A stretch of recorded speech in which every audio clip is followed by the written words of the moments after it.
আমরা যখন পড়াশোনা করি আমাদের পড়াশোনার অনেক বড় একটা দুর্বলতা থাকে হচ্ছে যেই জিনিসগুলো আমাদের করা যাবে না পড়াশোনা নিয়ে সেই জিনিসগুলো আমরা নানান সময়ে করে ফেলি। সেই জন্য আমি চাই না যে তোমরা যারা এখন পড়াশোনা করছো তারা এই ভুলগুলোর মধ্যে পড়ো। এই জন্য ভাইয়া আমি আজকে তোমাদের পড়াশোনা রিলেটেড 10টা ভুলের কথা বলবো যেই ভুলগুলো এইচএসসি লেভেলে কোনোভাবেই করা যাবে না। আসো আমরা শুরু করে দিই। একদম প্রথম ভুলটা হচ্ছে কোনো প্ল্যান না থাকা। তুমি ভাইয়া বলতে পারো যে প্ল্যান থাকা জিনিসটা কি, আমাকে এইচএসসি পরীক্ষা দিতে হবে এইটাই আমার প্ল্যান। না, এই জিনিসটা তোমার প্ল্যান না। তোমার মনে করো সময় আছে 2 বছর, আমি ধরে নিচ্ছি যে 2 বছর সময় তুমি পাচ্ছ। 2 বছর সময়ের জন্য তোমাকে কি করতে হবে, তোমাকে একটা প্ল্যান ভাগ করতে হবে। তো ধরো 6 মাস 6 মাস করে ভাগ, যে প্রথম 6 মাসে আমি এত দূর পড়বো, পরের 6 মাসে আমাকে এতটুকু পড়তে হবে, এভাবে ভাগ করবা। এখন এই প্রত্যেকটা 6 মাসের মধ্যেও তোমাকে আবার এই 6 মাসের ভিতরে ভাগ থাকবে যে প্রত্যেক 1 মাসে আমার পড়াটা এত দূর যেতে হবে, 2 মাসে এত দূর যাবে, 3 মাসে এত দূর যাবে, এবং লাস্টের 6 নাম্বার যে মাস, সেই 6 নাম্বারটা মাসটাতে যে আমি রিভিশন দিব, প্র্যাকটিস করব, কোয়েশ্চেন সলভ করব আমি যেই চ্যাপ্টারগুলো এই টাইমের মধ্যে পড়ছি। এভাবে তুমি একটা প্ল্যান সাজাও, তোমার পড়াটা একটা অর্গানাইজড ফরম্যাটের মধ্যে আসুক। না হলে কিন্তু তোমার যতই তুমি পড়ো তোমার পড়াশোনা আসলে গোল্লায় যাচ্ছে, কোনো কাজে দিচ্ছে না। তুমি যদি প্ল্যান না করো তাহলে হবে কি, তোমাকে স্কুল থেকে, তোমাকে কোচিং থেকে, তোমাকে যেখান থেকে যা পড়াচ্ছে, স্কুল বলছি সরি, কলেজ থেকে যা পড়াচ্ছে সেই জিনিসটা তোমার মনে হতে পারে যে ঠিক আছে আমি তো ওটা তালে তালে যাচ্ছি, কিন্তু ভাইয়া তুমি আসলে জানো না যে সিলেবাসে কি আছে বা তোমার সামনে সামনে কি প্রেশার অপেক্ষা করতেছে সেটা তুমি জানো না। কিন্তু যখন তুমি পুরো সিলেবাসটা, পুরো কারিকুলামটা বুঝে নিজের মতো একটা প্ল্যান বানিয়ে নিতে পারবা, তখন তুমি জানবা যে তোমাকে কোন লক্ষ্যে অর্জন করতে হবে এবং কোন লক্ষ্যে পৌঁছাইলে তুমি টাইমলি সিলেবাসটা শেষ করে রিভিশন দিতে পারবা। সেজন্য তোমার সবার প্রথমে দরকার হচ্ছে একটা প্ল্যান বানানো, এবং প্ল্যান না বানানোর ভুলটা কোনোভাবেই করো না। আসলে আমি 2 নাম্বার পয়েন্টটা নিয়ে একটু বলি যে অনেক বড় একটা ভুল হচ্ছে সব কিছু একবারে শিখতে যাওয়া। সব কিছু একবারে শিখতে যাওয়া কি ভাইয়া, মনে করো তুমি আজকে অনেক মোটিভেটেড, তুমি আজকে আমার কথা শুনে ভাবলা যে আচ্ছা আজকে আমি প্ল্যানটা বানাই ফেলবো, আজকে এখন আমি 1 ঘন্টা ধরে প্ল্যান বানাবো, তারপরের 6 ঘন্টা ধরে আমি পড়বো। তুমি যদি এরকম ভেবে থাকো যে ওই 6 ঘন্টায় তুমি মনে করো বাংলা বানান শিখবা, বাংলা বানানের আমি সব শিখে ফেলবো, যদি তুমি এই জিনিস ভেবে থাকো তাহলে ভাইয়া তুমি ভুল করতেছো। কোনো কিছু একবারে শিখে ফেলা যায় না, এই কথাটা একটু মাথার মধ্যে ঢুকায় নাও। তোমাকে স্টেপে স্টেপে শিখতে হবে। মনে করো বাংলা বানানের আজকে তুমি 20% শিখলা, কালকে আরও 20% শিখলা, এবং 3 নাম্বার দিনে যে এই 40% যে তোমার হয়েছে এই 40%কে তুমি রিভিশন দিবা। 4 নাম্বার দিন যায় তুমি আবার 20% শিখবা। এভাবে ধাপে ধাপে যেতে যেতে তোমার পুরো শেখাটা কমপ্লিট হবে। কিন্তু ভাইয়া তুমি যদি আজকেই ভাবো যে তুমি আজকে বানানের 50% পড়ে ফেলবা, হতে পারে 50%, কিন্তু যদি তুমি 100%-এর কথা ভাবো যে আজকে আমি পড়ে ফাটাই দিব, আজকে বানান পড়বো, কালকে উচ্চারণ পড়বো, পরশু দিন সন্ধি পড়বো, তারপর দিন সমাস পড়বো, সন্ধি তো নাই আর কি, আমি বলার জন্য বলছি, এরকম যদি তুমি ভাবো তাহলে কিন্তু তোমার কোনো শেখাটাই কমপ্লিট হবে না, বরং একটা ইনকমপ্লিট শেখার মধ্য দিয়ে তুমি যাবা, এবং তোমার মনে হবে যে তুমি পড়ছো, তুমি শিখছো, কিন্তু আলটিমেটলি পরীক্ষার হলে যে যেখানে তোমার ডেলিভার করবার কথা ওখানে তুমি কোনোভাবেই ডেলিভার করতে পারবা না। এই জন্য আমার কথা ভাই একটু দয়া করে শুনো যে তোমাকে একবারে কোনো জিনিস শেখার প্রেশার নেওয়া যাবে না মাথায়। 3 নাম্বার কথাটা যদি বলি, পরীক্ষার আগের রাতের জন্য অনেক কিছু রেখে দেওয়া যাবে না। তুমি যদি ভাবো যে ভাইয়া উচ্চারণ জিনিসটা অনেক কঠিন, এটা আমি পরীক্ষার আগের রাতে যেয়ে শিখবো, তাজা তাজা মাথায় মনে থাকবে, পরের দিন যে আমি পরীক্ষার খাতায় ঢেলে দিব, তুমি গোল্লা ঢালবা পরীক্ষার খাতায়। তুমি অবশ্যই কোনো জিনিস পরীক্ষার আগের রাতের জন্য ফেলে রাখবে না, জিনিসটা একবার হলেও তোমাকে শিখতে হবে, এবং পরীক্ষার আগের রাতে জিনিসটা আরও একটু তরতাজা করে নেওয়ার জন্য, একটু রিভাইভ করার জন্য তোমার মেমোরিটা, তুমি কিন্তু পরীক্ষার আগের রাতে একটা রিভিশন দিবা। এবং রিভাইভ করার জিনিসটা যেটা বলছিলাম, তোমরা কিন্তু ভর্তি হয়ে যেতে পারো, যুক্ত হয়ে যেতে পারো আমাদের humanities revive academic two admission এই কোর্সটাতে, যেখানে তুমি সবগুলো সাবজেক্টের কোর্স একই সাথে পেয়ে যাচ্ছ একটা কোর্সের মাধ্যমে। আরেকটা কথা যদি বলি, তোমরা যারা এখনও যুক্ত হও নাই আমাদের হালকেনস্টাইন ফ্যামিলি গ্রুপটাতে এবং Halkenstein humanities and business students community, এই 2টা গ্রুপে তোমরা দ্রুত যুক্ত হয়ে যাও আমাদের কোর্সের, এবং তোমার সম্পূর্ণ প্রস্তুতির ব্যাপারে যদি তুমি আপডেট পেতে চাও, যুক্ত হয়ে যাও আমাদের এই 2টা গ্রুপে। আমি কি কোর্স বলেছি একটু আগে, গ্রুপ বলতে চাচ্ছিলাম আসলে, হোয়াট এভার। আসো 3 নাম্বারটা হচ্ছে আমি বলে ফেলেছি। 4 নাম্বারটা হচ্ছে না বুঝে রিডিং পড়া বা না বুঝে মুখস্থ করা। একটা জিনিস হয় কি, তুমি মনে করো ভাইয়া পড়তেছো যে এভাবে পড়াশোনার যে ভুলগুলো করা যাবে না, এই কথা এই কথা কিন্তু আমি আসলে পড়ছি, কিন্তু আমার মাথায় ঢুকে নাই, কারণ আমি ভাবতেছিলাম যে এই ভিডিওটা আমি কীভাবে রেকর্ড করতেছি, আমার কথা ঠিকঠাক শোনা যাচ্ছে কিনা এরকম। কারণ যখন তুমি মাল্টিটাস্কিং করবা, মাল্টিটাস্কিং যে তোমাকে হাত দিয়েই করতে হবে ব্যাপারটা এরকম না। তুমি পড়তেছো, বইয়ের দিকে তাকায় আসো, কথাগুলো বলতেছো, শুধু মুখ কাজ করতেছে, তোমার মাথা কাজ করতেছে অন্য একটা জায়গাতে, তুমি একটা অন্য জিনিস নিয়ে ভাবতেছো, তুমি টায়ার্ড, তোমার ঘুম হয় নাই। এরকম সিচুয়েশনে হয় কি, আমরা না বুঝে শুধু পড়তে থাকি, শুধু পড়তেছি, রিডিং পৃষ্ঠার পর পৃষ্ঠা হয়ে যাচ্ছে, কিন্তু ওই জিনিসটা আমার মাথায় ঢুকতেছে না। আবার আরেকটা জিনিস হচ্ছে না বুঝে মুখস্থ করা।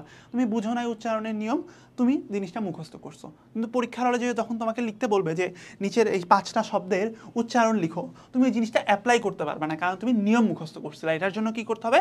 প্র্যাকটিস করতে হবে। প্র্যাকটিস করার কোনো ধরনের বিকল্প এখানে না। আমি বারবার সবসময় বলি প্র্যাকটিসের কোনো বিকল্প নাই। 5 নাম্বার কথাটা হচ্ছে কঠিন টপিক বা কঠিন সাবজেক্ট স্কিপ করা। এই প্রবণতা আমার নিজের মধ্যেও ছিল, যার কারণে আমি আমার স্টুডেন্ট লাইফে, কলেজ লাইফে প্রচুর পস্তাইছি। কীভাবে পস্তাইছি? কঠিন টপিক বা কঠিন সাবজেক্ট স্কিপ করার ব্যাপারটা কি? মনে করো আমি তখন ছিলাম সায়েন্সে, তখন আমি সায়েন্সে মনে করো জৈব রসায়ন টপিকটা আমার কাছে খুবই কঠিন লাগতো, এই জন্য আমি এই টপিকটা সবসময় স্কিপ করছি। আমি ভাবছি যে আমি এটা পরীক্ষার আগে দিয়ে শিখে ফেলবো, কিন্তু ওই জিনিসটা ঠিকঠাক মতো শেখাটা আর কখন আমি টাইমটা পাই নাই। আর আরেকটা জিনিস হচ্ছে সাবজেক্ট স্কিপ করা। আমার কাছে খুবই কঠিন লাগতো হচ্ছে ফিজিক্সের সেকেন্ড পেপার, এই জন্য আমি ফিজিক্সের সেকেন্ড পেপার কখনো পড়তামই না। এবং যখন পরীক্ষার আগে চলে আসে তখন আমি একদিন বইটা খুলে দেখি যে অনেক পড়া, আমি কিছু পারি না। এই কাজটা যখন করবা, তোমার মনে করো অন্যান্য সব চ্যাপ্টার পড়ছো, অন্য সব কিছু তুমি বুঝছো, অন্য সব সাবজেক্টে তোমার 80+, 90+, কিন্তু একটা সাবজেক্টে যে তুমি পাইছো 65, তোমার ওখানে গোল্লায় চলে গেছে তোমার রেজাল্ট। এই জন্য কঠিন টপিক বা কঠিন সাবজেক্ট স্কিপ করা কোনো ধরনের সুযোগ কিন্তু এইচএসসি লেভেলে নাই, কারণ এখানে সবখান থেকেই প্রশ্ন আসে এবং সব সাবজেক্ট থেকেই প্রশ্ন থাকবে তোমার জন্য। যেহেতু তোমাকে সবগুলো সাবজেক্টে A+ তোলার টার্গেট তোমাদের অনেকের আছে, এই টার্গেটটা যদি তুমি ধরে রাখতে চাও, ফুলফিল করতে চাও, কোনোভাবেই সাবজেক্ট বা কঠিন টপিক স্কিপ করবার সুযোগ তোমাদের জন্য নেই। আসো, তারপরে হচ্ছে ডিভাইস ডিস্ট্রাকশন। ভাইয়া ভয়াবহ একটা জিনিস, আমি নিজেই ডিস্ট্রাক্টেড হয়ে যাই। আমি এখানে আমার মোবাইলটা রাখছি, আমি একটু পরপর দেখতেছি কোনো নোটিফিকেশন আসতেছে কিনা। এটার কারণে আমি দেখো হবে কি, মনে করো আমি যদি একটু পরপর যে চেক করতাম যে ভাই আমার কে নোটিফিকেশন দিচ্ছে, তাহলে কিন্তু আমি তোমাদের সাথে ঠিকঠাক মতো কথাও বলতে পারতাম না। এই জন্য ডিভাইসের ডিস্ট্রাকশন থেকে অবশ্যই তোমাদেরকে দূরে থাকতে হবে। এটার জন্য তুমি কি করতে পারো? তুমি নো ডিস্টার্ব মোডটা অন করে রাখতে পারো যখন তুমি পড়বা, বা যখন তুমি ধরো ক্লাস দেখা হয়ে গেছে তখন মোবাইল বা ল্যাপটপ এই জিনিসগুলো একটু দূরে সরায় রাখো। তোমার যে বই ভিত্তিক পড়াশোনা, সেই পড়াশোনাটা তখন করো। আবার যখন মোবাইল দরকার হবে তখন নাও, কিন্তু পড়ার মাঝখানে 2 মিনিট পর পর তোমাকে যদি মেসেজ চেক করতে হয়, তোমাকে যদি নোটিফিকেশন ডিস্ট্র্যাক্ট করে ফেলে, সেটা কিন্তু তোমার জন্য খুবই ভয়াবহ একটা কথা। এজন্য ডিভাইস থেকে দূরে থাকাটা পড়ার সময় একটু জরুরি। তারপরে হচ্ছে রিভিশন না দেওয়া। রিভিশন যদি তুমি না দাও ভাইয়া, তোমার কিন্তু পুরো পড়াটা একেবারেই ধ্বংস হয়ে যাবে। রিভিশনের প্যাটার্নটা আমি তোমাদেরকে বলি। রিভিশন দেওয়ার জন্য যেটা করবা, তুমি যে জিনিসটা পড়ছো সেটা 24 ঘন্টা পরে ওই জিনিসটা আরেকবার পড়ার চেষ্টা করবা, এবং ওই উইকে তুমি জিনিসটা দ্বিতীয়বার পড়বা, এবং 1 মাস পরে যেয়ে তুমি আরও একবার রিভিশন দিবা। এখানে যখন তুমি ডে, উইক এবং মান্থ এই প্ল্যানে বলবা, DWM বলে এটাকে, এই প্যাটার্নে যখন তুমি রিভিশনটা দিবা, তখন কিন্তু জিনিসটা তোমার মাথায় বসে যাবে এবং দীর্ঘদিন ধরে তুমি জিনিসটা ভুলবা না। তারপরে যদি দেখো বলি, কোয়েশ্চেন ব্যাংক না দেখা, এটা হচ্ছে আরেকটা বড় ভুল। তুমি যখন কোয়েশ্চেন ধরে ধরে প্র্যাকটিস করো নাই, তখন কিন্তু যে তুমি পরীক্ষার হলে যে জিনিসটা ডেলিভার করতে পারবা না। এই জন্য যখন তুমি টেক্সট পড়তেছো, বই থেকে পড়তেছো, ম্যাথ প্র্যাকটিস করতেছো বা যে কোনো কিছুই করতেছো, তারপরে তোমাকে যেটা করতে হবে সেটা হচ্ছে পূর্ববর্তী বছরের যে কোয়েশ্চেনগুলো আছে সেগুলো সলভ করবা, মডেল কোয়েশ্চেন সলভ করবা। তাহলে তোমার যে রিভিশনের ব্যাপারটা, সেটার একটু বার্ডেনটা কমে আসবে এবং ওভারঅল তোমার পড়াটা অনেক বেশি ইম্প্যাক্টফুল হবে। তারপর যদি দেখো বলি, ব্রেক না নিয়ে টানা পড়া। আমি তোমাদেরকে বলে দিই, এটা একটা পরীক্ষিত রুল আছে। তুমি চাইলে তোমার যদি মনে হয় যে তুমি আরেকটু ফ্লেক্সিবল, তুমি চেঞ্জ করে নিতে পারো, কিন্তু পরীক্ষিত ব্যাপারটা হচ্ছে কি, তুমি প্রত্যেকটা 2 ঘন্টা স্প্যানে পড়াশোনা করতে চেষ্টা করবা, যে একটানা 2 ঘন্টা পড়বা। এই 2 ঘন্টার ব্যাপারটাও কেমন, এই 2 ঘন্টাকে তুমি 4টা ব্লকে ভাগ করবা, এটাকে বলে ব্লক রুল। ব্লকগুলোতে কীভাবে ভাগ করবা, প্রত্যেকটা ব্লকে থাকবে তোমার 25 মিনিট করে পড়া, 25 মিনিট করে পড়বা, তারপরে 5 মিনিটের একটা ব্রেক। এটাতে তোমার হবে কি, তুমি যে একটানা পড়তে পড়তে যে ক্লান্তিটা ফিল করো, সেই ক্লান্তিটা দূর হয়ে যাবে। এবং এখানে প্রত্যেকটা স্প্যানে তুমি 25 মিনিট করে পড়ো এবং 5 মিনিট করে রেস্ট নাও, তাহলে 4টা স্প্যান 30 মিনিটের, তোমার 2 ঘন্টা পরে যে তুমি আরেকটা 30 মিনিটের ব্রেক নিবা। এতে তোমার মাথাটা অনেক বেশি ঠান্ডা থাকবে এবং তুমি যা পড়তেছো সেই জিনিসটা তোমার মাথায় ঢুকবে, এবং একটানা পড়ার যে একঘেয়ে ভাবটা, সেই ভাবটা তোমার মাথায় প্রভাব ফেলতে পারবে না। তারপরে দেখো একদম লাস্টের কথাটা বলি, আমি সবসময় যে জিনিসটার উপর অনেক বেশি প্রায়োরিটি দিই, সেটা হচ্ছে তোমার ঠিকঠাক ঘুম এবং ঠিকঠাক রেস্ট হওয়াটা খুবই খুবই খুবই জরুরি।